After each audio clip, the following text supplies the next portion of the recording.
Hey, Star Warsians, you're back on with the Holocron Chronicles here on the Secret Friends Unite podcasting network. This is episode 133. I am Charlie Carden, Jedi Guy number 1 of West Michigan, joined by Jedi Guy number 2 of West Michigan, Peter Stein. Peter, good evening. Good evening. We're rolling a little late this week. Usually our wonderful Patreons get this show on a Sunday night. We're recording this and publishing this on a Monday night because of Peter. No, life happens. We have complications, so we were not able to get it in.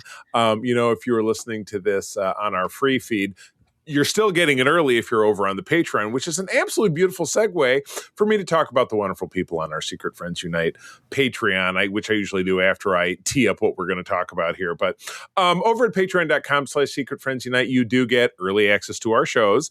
Sometimes earlier than not. Sometimes when we do Code 47, if we record it on a Saturday, I'll drop it on a Saturday as opposed to a Sunday. The regular rest of the world gets it on Monday. So something small that we can do. We do have exclusive programming, including the episode-by-episode breakdown of Ron Moore's Battlestar Galactica, which Peter and I are just wrapping up, and an exclusive channel on our Discord. Here's the way it works. You join up your first week for free and get to listen to all of our shows. Even after that week is over, if you want to stay on board as a free member, we would love to have you do that. Just get updates and to kind of whet your appetite for some of the stuff we're up to. But if you choose to stay on board, it's 50% off your first month, and then you stick around for as little as $2 a month. So it's a ton of great entertainment and a great way to support, kind of what we do here to make the channel for as little as $2 a month. Patreon.com/Secret Friends Unite. So we are recording on May 4, which is the fake Star Wars holiday, May the 4th. Check any social media feed that day that has already elapsed, or if you are hardcore and you're listening to this before Tuesday. I saw somebody very succinctly put, and of course it would have less impact on people, that your real Star Wars Day is May 25, because that is the date in 1977 when Star Wars, later known as Star Wars Episode 4, A New Hope, did come out. But you can't fight the fever. Like I said, look at any social media feed, if it's Instagram, Facebook, Threads, Blue Sky, et cetera, et cetera, et cetera. You can't get away from the fact it's May the 4th. So the big buzz in the... Yeah, everywhere. The big buzz in the Star Wars world, obviously, is that just a couple of weeks from now, and Peter and I will have a Getting You Ready for The Mandalorian and Grogu, which we will then talk about, hopefully with a special guest, 2 episodes from now. There was a little promo piece that I didn't end up watching, but I probably will before the night is over, because apparently it's supposed to be very heartfelt, or at least that's what, kind of the wag said about it.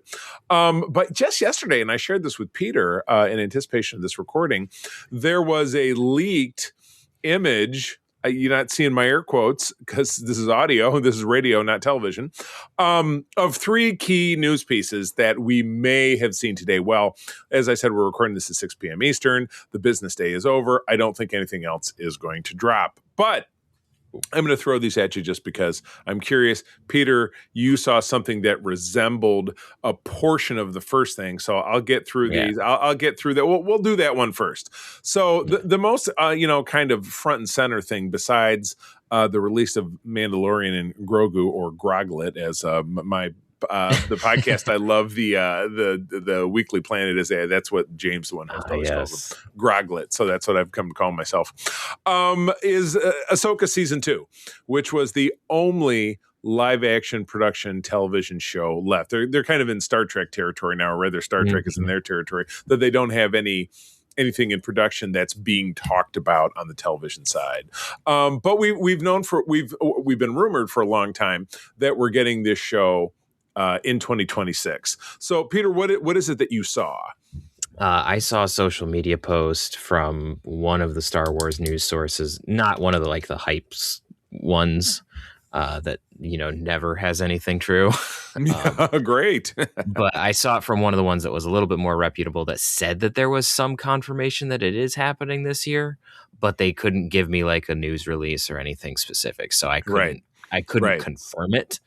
But I did see something that said that this was confirmed, but there wasn't anything that gave me any specific date. I saw something.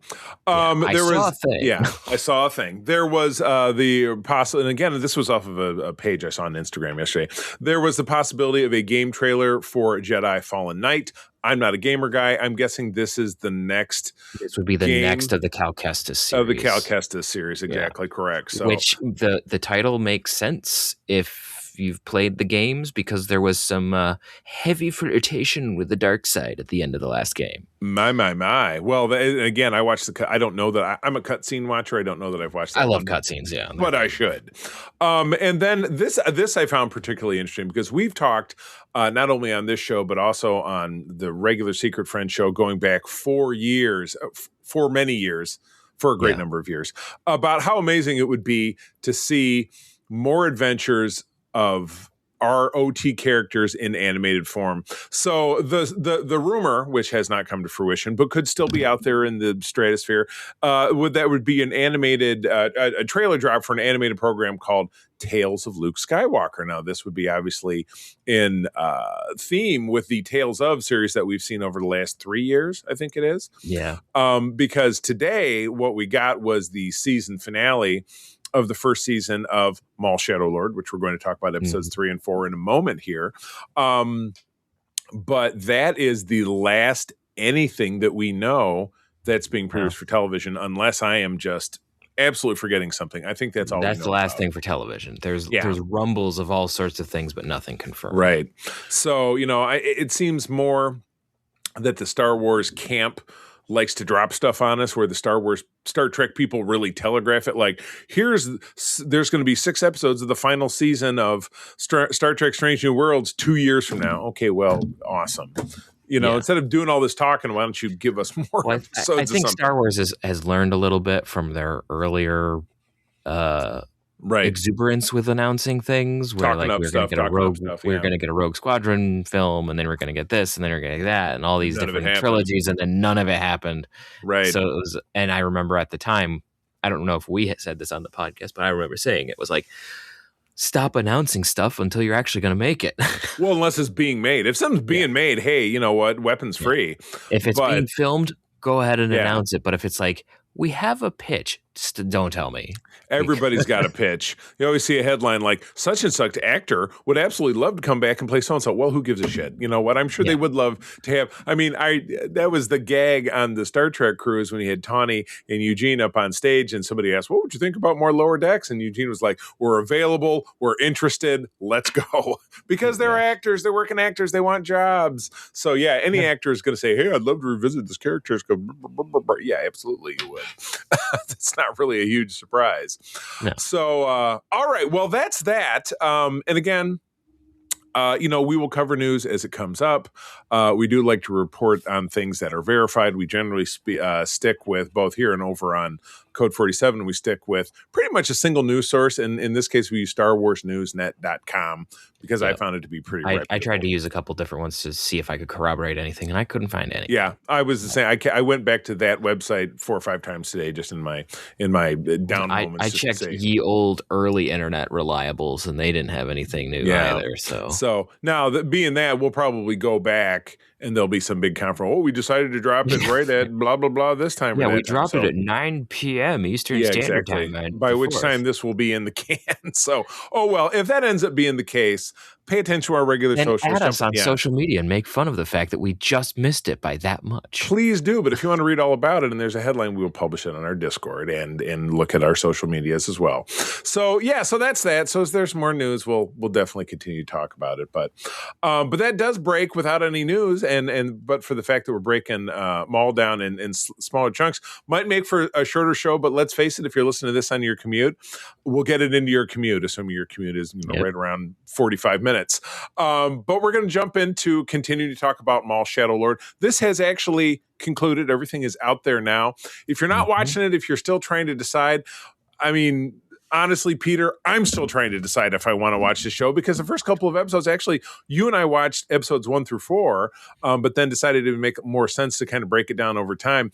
I'm not convinced that I like this show, but The Rotten Tomato scores are through the roof. 98% is a headline I read today.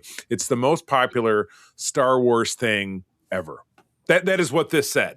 Now, I did not. Yeah, I mean, everyone know. says that every time something launches, so I don't know if I believe that. And again, this came up in the conversation yesterday that unfortunately you weren't a part of. It was Andy and myself talking about Tobey Maguire's 2002 Spider-Man. Is that the critics' rating was stronger than the audience rating, but the audience rating had several thousand more recipients over a movie that's almost 25 years old. So it may have started, but more people chiming in. And what she and I talked about was, well, the film, parts of it have aged really poorly. And so people go in and write that and brings the score down. So that doesn't mean Rotten Tomatoes review is evergreen. And it's not always going to be 98%. More people may see the conclusion tonight and say, well, I thought that really sucked. The show has been renewed for second season. That is some news that I can share. That makes sense. I haven't watched the finale yet, but just based on the trajectory, that makes sense. Yeah, and I'm not going to lie to you. I've not gone here beyond episode 4. I figured I'm keeping it fresh. So I watched the next 2 episodes just because I wanted to see what happened. Well, I will keep it fresh for our listeners here by watching them as we're talking about them. That'll be my commitment. That makes sense. But let's jump into 3 and 4. So I'll do kind of as we did last time. I'll read this long form summary. Then we have some notes. Then we'll do episode 4, and then we'll call it a day, and you can go enjoy the rest of your Star Wars week. Or what are the memes I also see out there? Like, it's May is Star Wars month, and there's Revenge of the 5th and the 6th something. I don't know. Did you watch a Star Wars in the last 24 hours? While I was sitting at work, I played A New Hope. Oh, very good. We did Solo last night because that was the one we had seen least recently, and we're going to cover that, you and I, later this year on this show. And I definitely have thoughts, but I'm going to save them because I'll end up having to watch it again. I have very strong opinions on Solo. But and maybe we'll even get a guest on for that one, as we have for some of the other movies. All right, episode 3 or chapter 3, if you prefer, is Whispers of the Unknown. Stuart Lee is handling the directing. Is it directing and then writing, or writing and then directing? I think it's usually directing and then writing, but I can. Okay, we'll go Stuart Lee and Julia Cooperman. So this is kind of a couple of newer names, at least as far as I'm concerned. But anyway, here's the breakdown with my usual commentary. Maul's followers confront the escaped Devon and direct her to Maul. Devon being our hero, by the way, who offers her tea. Devon seizes half of Maul's double-bladed lightsaber and attempts to fight him. Maul hides in darkness and taunts the terrified Devon. That sounds familiar. That's very Sith-like, like Vader. Questioning her path now that her life with the Jedi Order is over. Lawson, remember, he's our cop guy who's played by he was the dude from that movie Civil War that I told you about. Yep. That was just an excellent film. If you've not seen it, again, highly recommend. Lawson tells Two Boots, who's the awesome droid character voiced by Moss from the IT crowd. Such a great show. What he learned about Maul, and tells him to investigate Vario's dealings with the Pikes. Pikes being a big part of Solo. As he takes some time to attend to Riley Sportmatch, Riley is his son, Lawson is approached by Daki, claiming to be Devon's uncle, who says Devon was just caught in the wrong place at the wrong time. Of course. Two Boots and TDF officer Reb discover a confrontation between the Pikes and Vario's men over a shipment, only to be ambushed by Maul's followers, who destroy the shipment and flee. Lawson leaves Riley's match early when notified of the attack by Two Boots, who continues to advocate calling in the Empire. Bro, only a droid would think that. When Lawson again refuses, protocol. It's protocol in his British accent, in his funny British accent. There was my bad Richard Ayoade accent. When Lawson again refuses, Two Boots goes over his head to Kleiss, straining their relationship. Kleiss is the captain, I think. The police captain. Yep, Captain Kleiss. As Devon attempts to escape, Maul reveals himself and they fight. He reclaims his lightsaber before letting her leave. Ooh. All right. So yeah, I wrote down first and foremost, Maul gave me this, was giving her this speech early on, saying, my mother was murdered, my brother was murdered. And I said, geez, what about your dog, your cat, your teddy bear? It's just... I mean, he's not wrong. Yeah. But and you know, off the bat, I wrote the title of the episode is Whispers of the Unknown. And again, I hate to just keep piling it on, but it's kind of anything but. It just feels so he's leading her down the path or whatever, or what, you know, this and that. So yeah, I don't want to be negative because I like Star Wars animation very, very much, and I like Sam Witwer as Darth Maul. But it does kind of seem a little bit like we're just kind of leaning into the fact that Maul in episode 1 was mysterious. And so we're just kind of trying to lead into that as he's mysterious and dangerous. And right now he's not. At least he's not doing so in a way that's like showing us. Because he doesn't like, he's dangerous. Like in the first couple episodes, we see him like take out some people and what have you. And he's still like able to whisper the sweet seductions of the dark side into people's ears. Seduction. But outside of that, it's like, what are we doing with this character exactly? Because this begins with like Devin getting out, and then the Mandalorians are like, go this way, he's waiting for you. Okay. And then he's sitting there with a Japanese tea set. Which, that's fine. Maybe an easy bake oven. Ooh, that'd be a great name for the episode. Yeah. Tea set and an easy bake oven. Oh, okay. Changing the name. But it's like he's sitting there with a tea set. Cool. And so it's like some sort of like, it's leaning back on the samurai roots of the Jedi and the Sith. And so he's trying to like influence Devin a little bit. And she wants to have nothing of it. And then she pulls half of his lightsaber and they try to duel. And then he's just in the dark, kind of like psyching her out. Which, it works, but it also is a little odd in a way. It's one of those things that I found fascinating, but I'm not entirely sure what they were trying to get at with it. Yeah. And I don't say this to be like, oh, I know better than ever, but like a lot of times when I'm watching these things, I do pick up on what kind of character arc they're trying to go for. Right. And we do. I mean, as people who are somewhat educated viewers of drama, you're right. You like, pick up the beat. I've watched a lot of these kinds of things and a lot of Star Wars, and so I know how these stories tend to be told. And that doesn't mean they all have to be told that way, right? But like, it's just for me, it's a little confusing as to what we're trying to do with Maul. Like, clearly, we want to have Devin fall to the dark side. Okay, got that. I understand that. Yeah, I understand that. Telegraphed by a mile. Absolutely. Yeah, but like, outside of that, like what are we trying to do with Maul? What deeper thing are we trying to show about him? And right now we're not really revealing much. And so since it's kind of like this is his show, we should be delving into what he's doing, and we're not quite doing that. It's like we should either be delving into what he's doing or seeing through the eyes of another character, like how Timothy Zahn writes Thrawn, and see what's going on there. And we're not really doing that. We're kind of in betweening both, which is just kind of a weird place to be.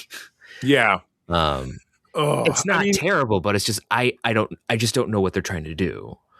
Does it give you shades of like? Because again, he's a menacing character when he's mysterious. Vader was that way before the prequels. Boba Fett was that way before his show. After the prequels, Darth Vader as Darth Vader is still tragic and mysterious and all of that. But knowing his backstory does, I don't know.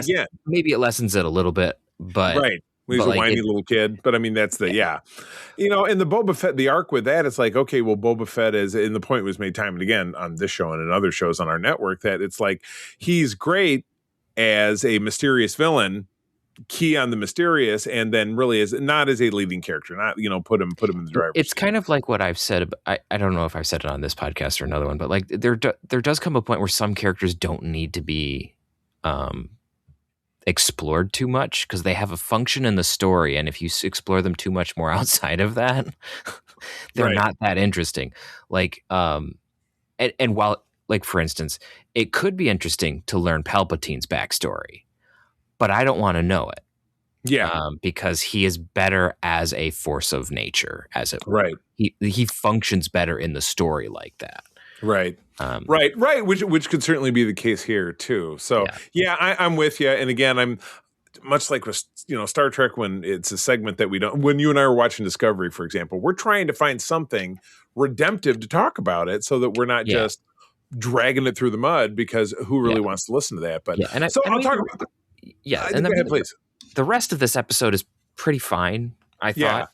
Like the action is on par. I love a good shootout. Like we're rewatching the Marvel Netflix shows right now, and those are all hardcore action right now. We're in Iron Fist, which is the weakest of all of them. Yeah, and so it's mostly martial arts action. But like the Punisher is up next, and that's crazy gunfight scenes. You know what I mean? And just uber violence, which of course this is not going to be because it's animated and it's not that kind of animated program. So I'll say some good stuff.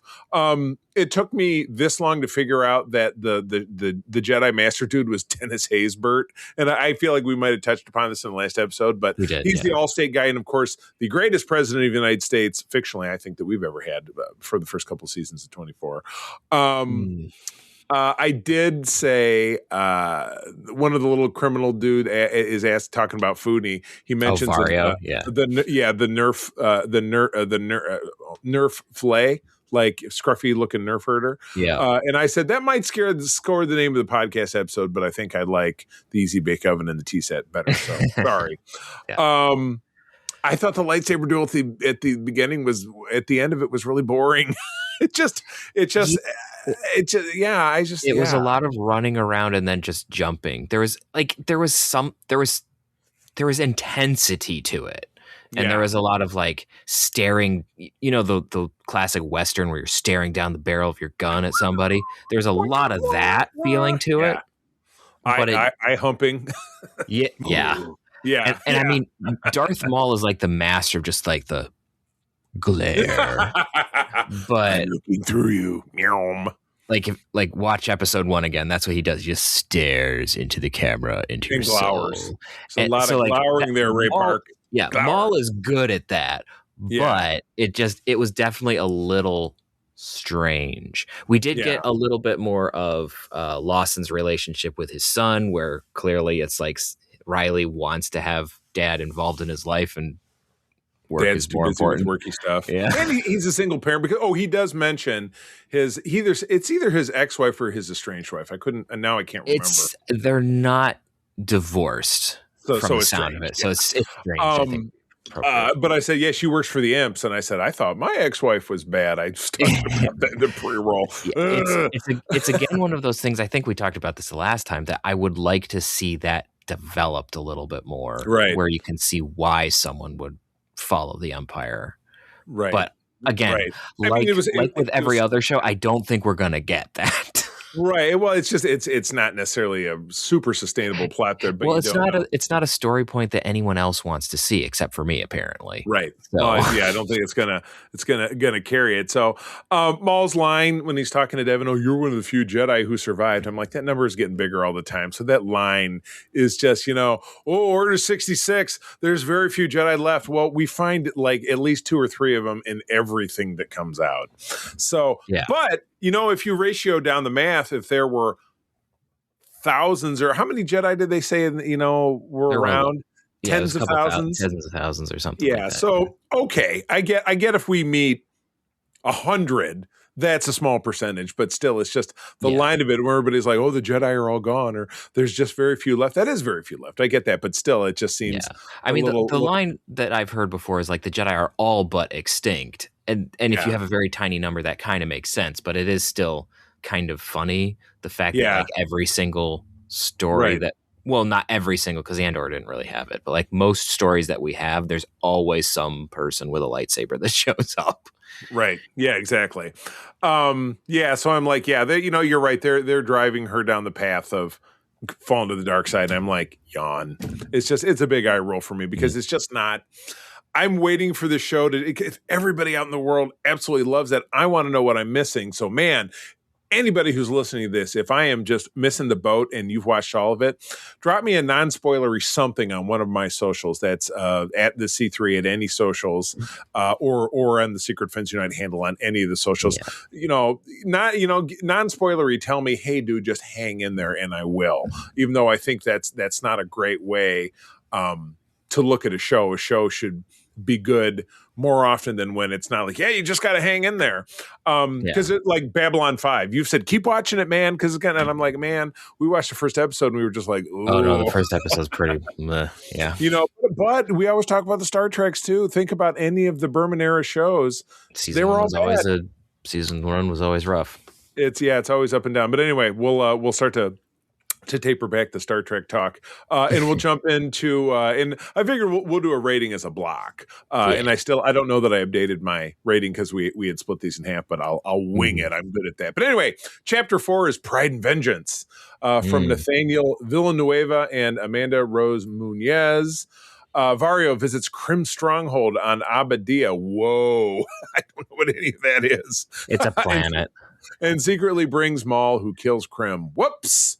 Pike Captain Colt is made the new leader of the Pike Syndicate and agrees to be loyal to Maul. Ooh.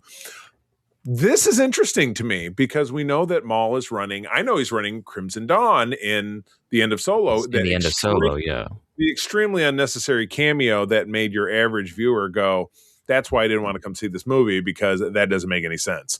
Because Maul got cut in half and fell down a shaft, and that's probably the most that most people ever knew about him. Which means, of course, that kind of shrinks the audience of this as well, because you have to understand anyway, we'll get there. On Janix, Devon reunites with Daki and convinces him to help Lawson defeat Maul. Okay, well, you know, she's on a good path now. Yep. Daki sends the location of Maul's hideout to Lawson, and Kleiss approves a raid. All right, well, she's behaving all right. Two Boots insists that they are not equipped for this and goes to call the Empire, forcing Lawson to deactivate him. Whoops! Maul and his followers are waiting for Lawson and his squad, and Maul offers to protect Janix from the Empire if Lawson agrees to leave them be. Lawson refuses, and a firefight breaks out. Daki and Devon arrive. What's that? As it does. As it does. As you like it. Daki and Devon arrive and duel Maul, but he overpowers them both despite Daki damaging one of his cybernetic legs. Whoops! That's rude, man. Picking on some guy's disability like that. Cool. But hey, war is war. You got to do what you got to do. Maul and his followers retreat as Kleiss arrives with reinforcements. Lawson finds Daki and Devon. You know, they could have given one of them a name that didn't start with a D. Daki and Devon, like Daredevil. You know what I mean? Peter Parker. It just is very alliterative. And realizes that they are Jedi. What was your first clue, bro? Come on. He tells them to flee before the reinforcements see them. Lawson is soon reunited with Two Boots, who call the Empire after being reactivated. Fuck, dude. And an Imperial Star Destroyer arrives over Janix. Well, he's got the musical cue and the cinematography of the Star Destroyer arriving was really cool. Right. I agree. That was really well done. I'll definitely give them. I said, I'll give Maul doing some mauling of the Pikes at the start of the episode some credit. That was pretty cool. That was Yeah. So it sounds like, and again, my notes are kind of sparing, but I think you and I kind of agree that this episode is bookended by something that's really great, even though the refrain that you're talking about at the end was very brief. Yeah. But it's impactful because even now, a couple of weeks after you've seen it, it's like, oh man, I really dug on that. Pride and Vengeance is the episode I probably would have gone with Pride and Extreme Prejudice. It's like, don't skip the obvious, like, but whatever. A little too on the nose, I suppose. Big philosophical debate between Maul and Dennis Haysbert. It's like, yawn. Okay, they're going to talk about all the same shit. Love the firefight stuff. Two Boots. Come on, bro. Calling the Empire. You know, I mean, it just never works out for anybody. But we are obviously early enough along in the whole Empire thing that a lot of people don't really get it. Do we determine an amount of time this past? We haven't exactly figured out a time, but it is. I did watch the next episode, and so I've seen the Stormtroopers, and they are the Macquarie troopers from the Bad Batch. Gen 1 TKs. Okay. Yeah. So that'd be like 1 to 3 years, let's say that. Yeah. It's not that long after Revenge of the Sith. After 66. Okay. Gotcha. So yeah, love the firefight stuff. And Dennis Haysbert gets injured or killed. I put killed in parentheses, so I can't remember. No, he just gets injured. Okay. So I said this will probably push our girl closer to the dark side, revenge, blah, blah, blah. And I said, ugh. So yeah, I'm really down on this. I'm sorry. I'm like you.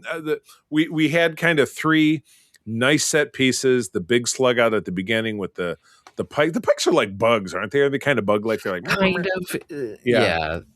They're kind of buggish or aquatic. Like when they move from animation to live action, it kind of muddied the waters as to what precisely they are. Because in the original Clone Wars animation, they had really tiny face, big head, and then when they that's supposed to be like a praying mantis. And then when they went, they were more like insectile. And then when you went to live action, they kind of got more bulbousy head, and it was like, and they're bipeds, which are they? I guess they always were bipeds. That didn't change, but it was just like they lost some of their like insectoid sort of proportions because then they put people in suits to do them.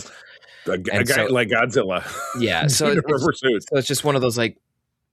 Some things work better in animation than they do in live action. Right. So yeah, and then like you said, the musical cue at the end, and they really set up. But again, what I'm struggling with is that you're getting just a little taste that feels like a great setup, but it's not. It's like you have a little bit of like very cliched, boring stuff that then launches you forward. Well, I think. You keep watching, you know what I mean? Again, some of it is just like it's not really clear what Maul's after. Yeah.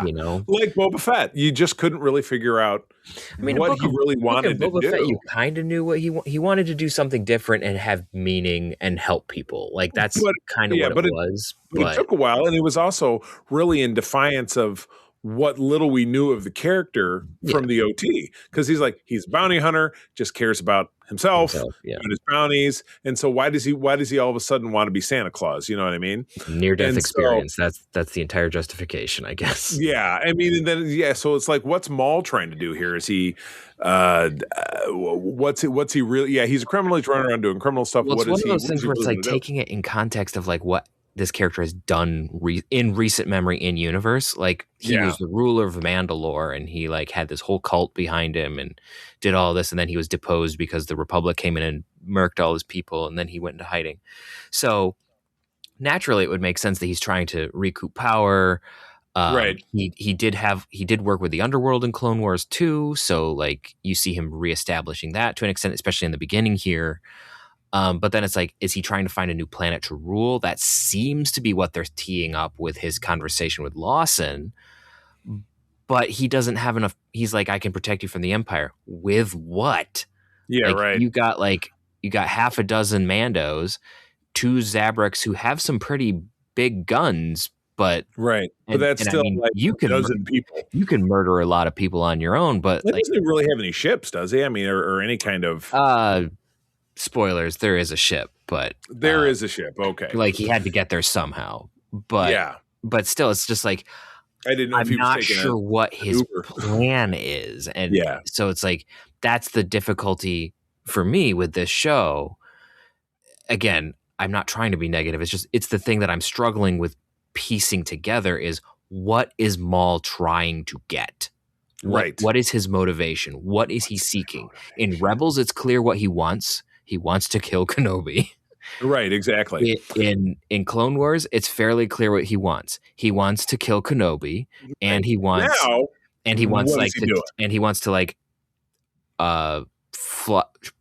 both prove himself to Sidious and show that he's better than Sidious and different and come out from under his master's shadow. That's clearly what he's trying to do in Clone Wars, but I still don't know what he's trying to do here.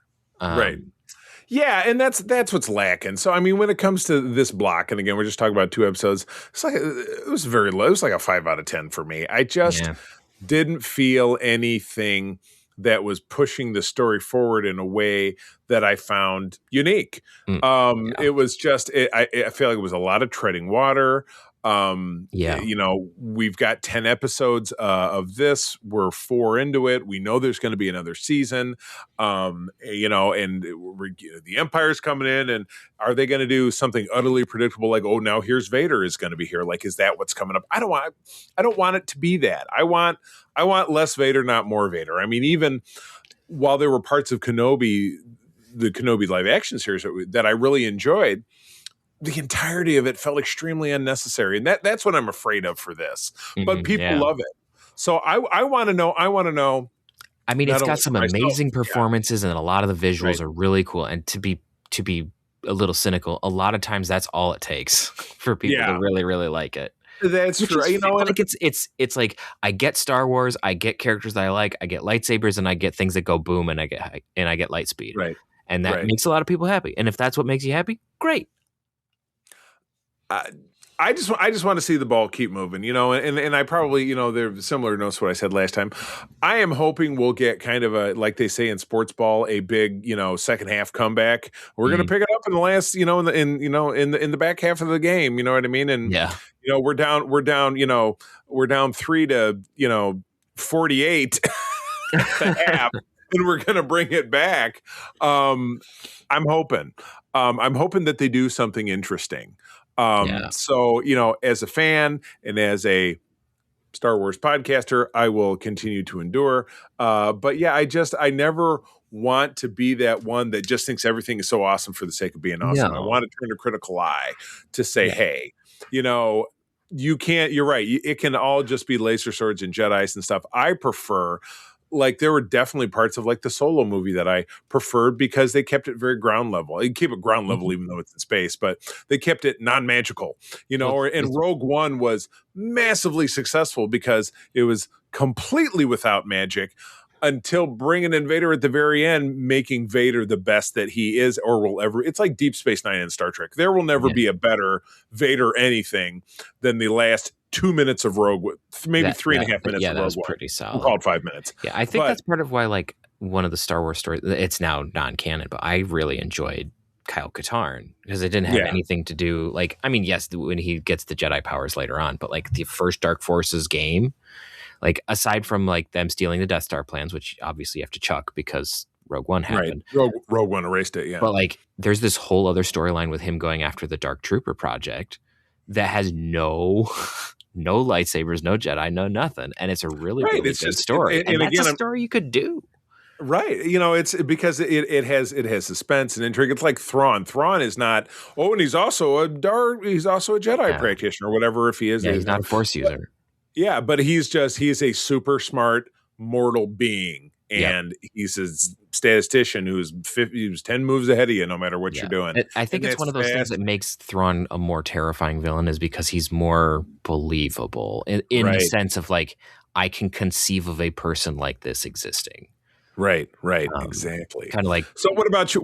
What numbers wise? Where's this one at I for you? might put this one at like a 5 or 6. Okay. It's like there is still some solid dialogue. There's some solid stuff in here, but it's just for me. It's just the fact of I don't see the direction yet. And that's what's killing it for me. My Right. opinion could completely change if the finale like finally gives like, oh, that's what we were doing, because that's fine.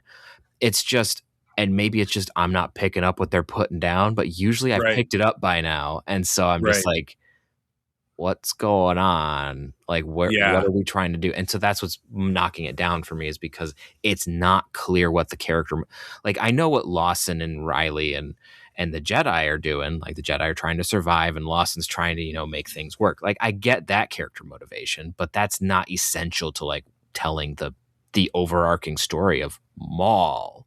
Right. We need to know what Right. Maul's doing, and there just Yeah. isn't anything yet. Let's go to the mall. Absolutely. Yep.